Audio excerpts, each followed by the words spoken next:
To do with these wonderful boiled eggs is to make a traditional egg salad. Now, I know some of you are against using the mayonnaise because of the extra calories, and if you wanted to add some fat in here, you could certainly do it and use an avocado as well. We'll show you that in another recipe. I don't happen to have a ripe avocado today, so we're going to make just a traditional egg salad.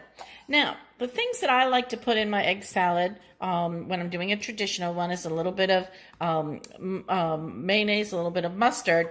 I have found that adding a little bit of turmeric adds color, and turmeric is very good for you. I also like to put in ground mustard, a little bit of onion powder, a little bit of salt, and some pepper. We'll do the salt and pepper at the end to taste because we don't want to make it too salty. So let's go ahead and just show you how easy it is to mix this up. All right, so now that we've chopped up our egg, let's go ahead and add in some of our flavors. Now, I always start with 1 tablespoon of mayonnaise.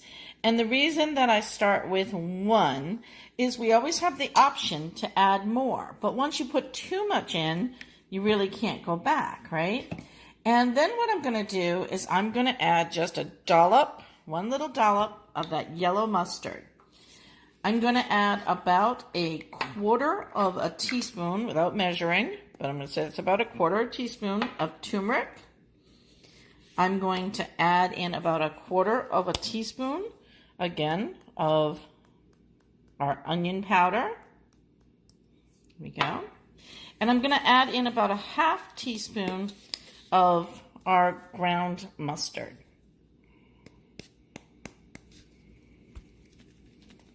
Let's shake that all in there. There we go.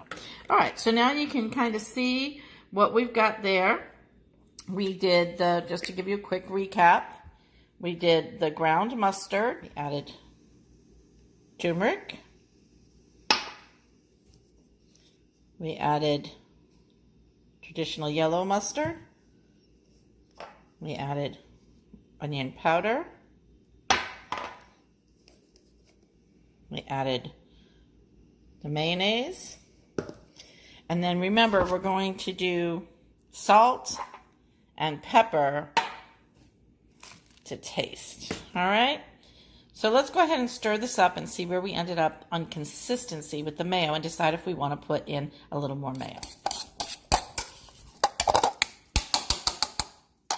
All right, let's give that another little taste. See where we're at. Delicious. Perfect egg salad. Now, what can you do with this? All right, so you could certainly make a salad and just serve it over some greens, right? That would be fantastic. I also have this lovely spinach wrap, and I think I'm going to go ahead and make a sandwich out of this spinach wrap with it, which I think will also be fantastic.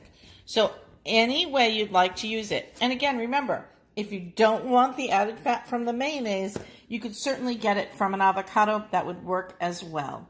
I highly recommend the turmeric. It adds a nice little flavor in there. And don't omit the mustards because the mustards give it a lot of kick as well. All right, there you have it, egg salad. All right, so in order to make our wrap, usually what I like to do is put a little bit of plastic wrap underneath or wax paper or anything that you have. I don't like putting the wrap directly on the counter, and it's very hard to roll if you put it on the plate first. So I'm going to go ahead and put the green lettuce. I like to do it this way so that the lettuce hangs out the ends of my sandwich. It's really not going to matter too much when you cut it, but it just does make a little bit better of a presentation. So we'll go ahead and then get our filling. We'll go ahead and get this filling in next. And we're going to go ahead and put the filling right inside the lettuce. So here we've got our filling all inside our lettuce, and we can begin to roll our wrap. Now, traditionally, when you roll a wrap, you usually fold the ends in first on both sides like this, and that's great if you're going to be carrying this. I'm not, and for presentation purposes, I'm not going to roll it that way. I just need you to know that it is purposely that I'm not rolling it that way. All right, so we'll go ahead and get that rolled up, and we'll show you the final product. Here you have a traditional, beautiful egg salad wrap I'm serving it with a few little cherry tomatoes.